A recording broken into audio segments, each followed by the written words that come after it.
जाओ जाओ, बहुत देखे तुम्हारे जैसे तुर्रम खां। यार तुम अपने आप को बहुत बड़ा तुर्रम खां समझते हो। दोस्त, ज्यादा तुर्रम खां मत बनो। बहुत देखे तुम्हारे जैसे तुर्रम खां। तुम्हारे जैसे तुर्रम खां बहुत आए और बहुत गए। आपने आमतौर पर लोगों को इस जुमले या डायलॉग को मारते हुए जरूर सुना होगा। इसका मतलब भी संभवतः आप जानते ही होंगे।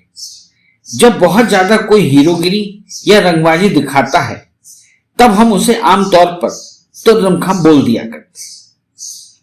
लेकिन आपने कभी सोचा है कि आखिरकार तुर्रम खां असल में कौन थे, जिनके नाम का इस्तेमाल हम वर्षों से करते चले आ रहे। चलिए आज हम आपको बताते हैं कि आखिर तुर्रम खां कौन थे। आपको यह जानकर जरूर हैरानी होगी कि तुर्रम खां मामूली शख्स नहीं थे, बल्कि भारतीय स्वतंत्रता संग्राम की पहली लड़ाई के हीरो थे। तुर्रम खां का असली नाम तुर्रेबाज खां था।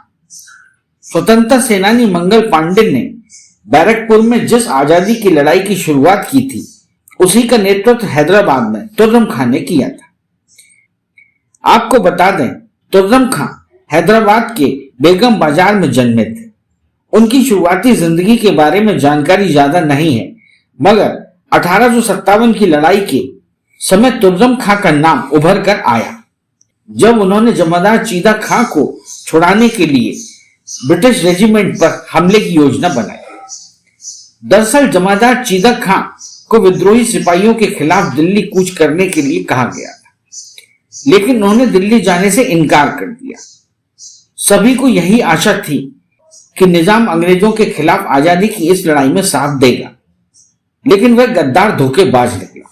जब जमादार चीदा खां अपने 15 सैनिकों के साथ निजाम के पास समर्थन लेने पहुंचा तो निजाम के मंत्री ने धोखे से उसे गिरफ्तार कर ब्रिटिश रेजिमेंट को सौंप दिया। इस घटना से क्रोधित होकर तुर्रम खां ने बदले की भावना से 500 स्वतंत्रता सेनानियों को एकत्रित करके ब्रिटिश रेजिमेंट पर हमला बोल दिया। तुर्रम खां की योजना थी कि आधी रात को हमला करने से अंग्रेजों को संभलने का मौका नहीं मिलेगा, जिसके कारण चीदा खां को छुड़ाने में आसानी होगी। लेकिन ऐसा नहीं हुआ। जहां एक तरफ देश में जाबाज देशभक्त थे तो वहीं दूसरी तरफ गद्दार भी थे, और ऐसे ही एक गद्दार ने अंग्रेजों को उनके हमले की खबर दी और अंग्रेजी सेना अलर्ट हो गई और उन्होंने तुर्रम खां के हमले को नाकाम कर दिया। क्योंकि अंग्रेजों के पास तोप, गोले और बंदूकें थी, वहीं तुर्रम खां के जवानों के पास सिर्फ तलवारें थी। लेकिन इसके बावजूद भी लड़ाई बड़ी भीषण हुई और डटकर मुकाबला हुआ।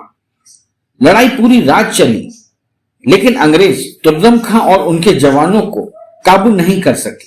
तुर्रम खां की सेना ने बड़ी बहादुरी से अंग्रेजों के हथियारों का सामना किया और वहां से बच निकलकर तुर्रम खां तुपरन के जंगलों में जाकर छिप गए।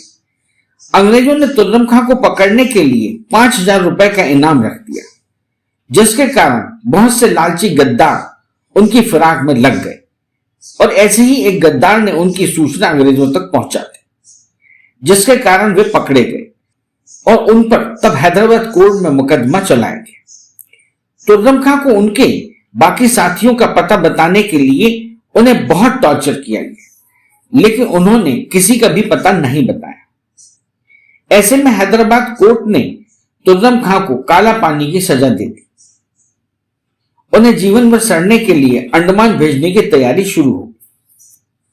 हालांकि अंग्रेज उन्हें अंडमान भेज पाते, इससे पहले ही 18 जनवरी 1859 को तुर्रम खां अंग्रेजों की गिरफ्त से फरार हो गए। एक बार फिर तुर्रम खां तुपरन के जंगलों में अंग्रेजों के खिलाफ लड़ने के लिए अपने सिपाहियों और दोस्तों को एकत्र करने लगे, लेकिन मिर्जा कुर्बान बेग नामक एक तालुकदार ने इनाम के चक्कर में धोखे से तुर्रम खां को मार दिया। तुर्रम खां भारतीय स्वतंत्रता के इतिहास में अमर हो गए।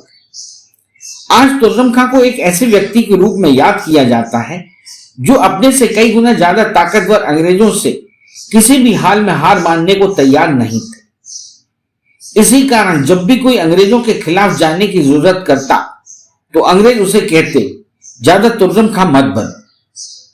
इस तरह यह जुमला व्यवहारिक रूप से मुहावरों में तब्दील हो, जिसे आज भी खूब प्रयोग में लाया जाता है। इसलिए अगर अब आपको कोई बोले कि तुर्रम खां ना बनो, इस तरह के जुमलों से नवाजे, तो यह मानिए कि तुर्रम खां झूठी शान का प्रतीक नहीं, बल्कि देश की असली आन बान शान का प्रतीक है। इस चैनल को लाइक और सब्सक्राइब करना ना भूलें।